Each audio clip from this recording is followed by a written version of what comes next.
മലപ്പുറം ജില്ലയിൽ ഒരു മാസം ഹിന്ദുക്കൾക്ക് ഒരു തുള്ളി വെള്ളം കിട്ടുന്നില്ല. എന്തൊരു ഫാസിസമാണിത് എന്നാണ് സുരേന്ദ്രൻജി ചോദിക്കുന്നത്.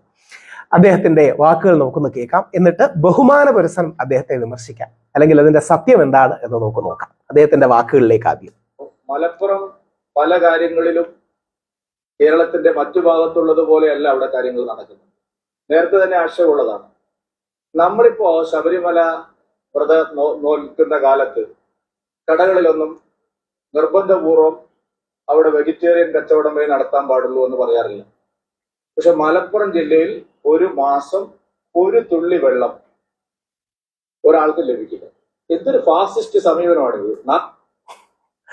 ഇനിയും സുരേന്ദ്രൻജിയോട് എനിക്ക് എൻ്റെ അഭിപ്രായം കൂടി പറയാം, എൻ്റെ അനുഭവം കൂടി പറയാം. ഒരുപക്ഷെ ലക്ഷക്കണക്കിന് കോടിക്കണക്കിന് ശബരിമല അയ്യപ്പ ഭക്തരുടെയും അനുഭവം അതായിരിക്കും. അതായത് പലപ്പോഴും പത്തനംതിട്ടയും ശബരിമലയിലേക്ക് എത്തുന്ന സ്ഥലത്തും അയ്യപ്പന്മാരുടെ സെന്റിമെന്റ്സിനെ ബഹുമാനിച്ച്, നമ്മൾ മണ്ഡല മകരവിളക്ക് കാലത്തെ വ്രതമെടുക്കുന്നത് ബഹുമാനിച്ച്, ക്രിസ്ത്യൻ മുസ്ലിം കടകളിൽ പലപ്പോഴും നോൺ വെജിറ്റേറിയൻ വെക്കാറില്ല. അയ്യപ്പസ്വാമിമാർ വ്രതമെടുത്താണോ നോമ്പെടുത്താണോ വരുന്നതെന്നുണ്ട് നമ്മുടെ ക്രിസ്ത്യൻ സഹോദരങ്ങൾ, നമ്മുടെ മുസ്ലിം സഹോദരങ്ങൾ അവരുടെ കടകളിൽ നിന്ന് നോൺ വെജ് ഒഴിവാക്കാറുണ്ട്. അതാണ് നമ്മുടെ നാടിന്റെ പാരമ്പര്യം, സംസ്കാരം. ഇനി മലപ്പുറത്ത് ഞാൻ ഈ കഴിഞ്ഞ നോമ്പിനും കൂടെ മലപ്പുറത്ത് 1-2 പരിപാടികൾക്ക് പോയിരുന്നു. ഞാൻ അവിടെ മുസ്ലിങ്ങളുടെ കടയിൽ തന്നെയും കയറി കഴിച്ചിട്ടുണ്ട്, ഹിന്ദുക്കളുടെ കടയിൽ കയറി കഴിച്ചിട്ടുണ്ട്. ചില ആൾക്കാർ കട അടച്ചിടും, ചില ആൾക്കാർ തുറന്നിടും. അതായത് മുസ്ലിം സമൂഹത്തിന് ആ സമയത്ത് നോമ്പല്ലേ, അവരിൽ ബഹുഭൂരിപക്ഷം ആൾക്കാരും കടയടച്ചു പോകും. നമ്മൾ ഹിന്ദുക്കൾക്ക് കട നടത്തിക്കൂടെ? അതായത് മുസ്ലിങ്ങൾക്ക് അവിടെ നോമ്പ് കാലത്ത് മുസ്ലിങ്ങൾ ആ നോമ്പില് അവര് ഉമിനീര് പോലും ഇറക്കാതെ നോമ്പെടുക്കുമ്പോൾ നമുക്ക് വേണ്ടി ആഹാരം ഉണ്ടാക്കി തന്ന് നമ്മളെ ഊട്ടണം. ഹിന്ദുക്കൾക്ക് അവിടെ കട നടത്തിക്കൂടെ? ഇത് നമ്മുടെ സെൻസസിന്റെ കണക്കാണ്. മലപ്പുറത്ത് 2011 സെൻസസ് പ്രകാരം 11 ലക്ഷത്തോളം ഹിന്ദുക്കളുണ്ട്, 27%. 28 ലക്ഷത്തോളം മുസ്ലിങ്ങളുണ്ട്, ഏകദേശം 2%, 85,000-ഓളം ക്രിസ്ത്യാനികളുണ്ട്. ഈ ഹിന്ദുക്കൾക്ക് കട നടത്തിക്കൂടെ? ഈ വെള്ളം കുടിക്കാതിരിക്കുന്നത് എന്തിനാ? അതൊന്നും അല്ല അതിന്റെ കാരണമെന്ന് നമുക്കെല്ലാം അറിയാം. അതുകൊണ്ട് മലപ്പുറത്തിന് ഒരു പ്രശ്നവുമില്ല. മലപ്പുറത്ത് നോമ്പെടുക്കുന്ന സമയത്ത് ഹിന്ദുക്കൾക്ക് വെള്ളം കുടിക്കണമെങ്കിൽ ഹിന്ദുക്കളുടെ കടയിലോ ക്രിസ്ത്യാനികളുടെ കടയിലോ അല്ലെങ്കിൽ നോമ്പെടുക്കാത്ത മുസ്ലിങ്ങളുടെ കടയിലോ വേറെ കുടിച്ചൂടെ? ഈ നോമ്പെടുക്കുന്നതിനിടയ്ക്ക് അവർ നമുക്ക് വന്ന് ആഹാരം ഊട്ടിത്തരണമെന്ന് പറയുന്നതിന് എന്ത് ലോജിക്കാണുള്ളത്? തിരുവനന്തപുരത്തടക്കം, ഞാൻ ഹിന്ദു മെജോറിറ്റിയായ തിരുവനന്തപുരത്താണ് താമസിക്കുന്നത്. ഹിന്ദു മെജോറിറ്റിയായ തിരുവനന്തപുരത്തടക്കം മുസ്ലിങ്ങൾ പലപ്പോഴും നോമ്പെടുക്കുന്ന കാലത്ത് അവരുടെ കടകൾ അടച്ചിടാറുണ്ട്. അവര് വിശ്വാസവും പ്രാർത്ഥനയും ഉപവാസവും പോവല്ലേ? അപ്പൊ ആ സമയത്ത് നമുക്ക് ആഹാരം ഉണ്ടാക്കി തരണമെന്നാണോ പറയുന്നത്? എന്ത് തരം ലോജിക്കാണ് ജി? അപ്പൊ അവിടെയാണ് നമ്മൾ ഹിന്ദുക്കൾക്ക് കട നടത്തിക്കൂടെ?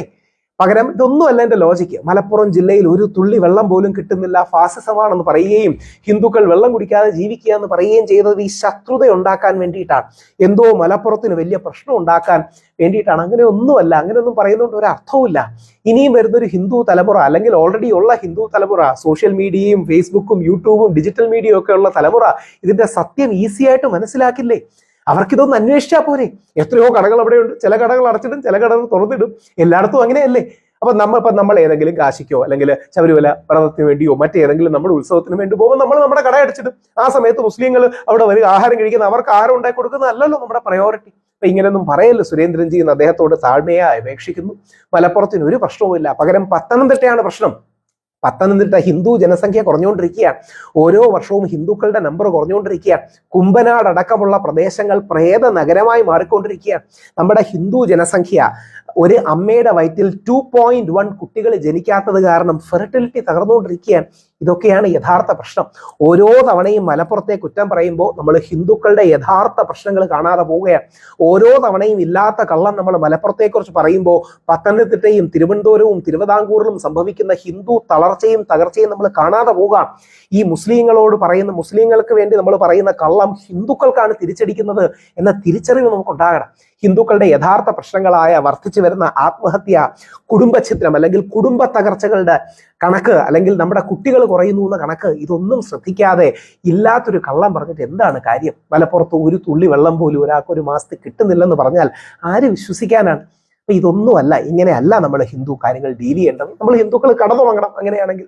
അപ്പം സുരേന്ദ്രൻജിയോടും ഇത് പറയുന്നവരോടും അവരെന്തുകൊണ്ടാണ് അത് പറയുന്നതെന്ന് എനിക്ക് നന്നായിട്ട് അറിയാം. എന്തുകൊണ്ടാണ് മലപ്പുറത്തെക്കുറിച്ച് അങ്ങനെ കള്ളം പറയുന്നതെന്ന് എനിക്കറിയാം. അവരുടെ ഉദ്ദേശശുദ്ധി, അതായത് ഹിന്ദുക്കൾക്ക് വേണ്ടിയുള്ള ഉദ്ദേശശുദ്ധി നല്ലതാണ്. മുസ്ലിങ്ങളെ കുറിച്ച് കള്ളം പറയേണ്ട ആവശ്യമില്ല സുരേന്ദ്രൻജി.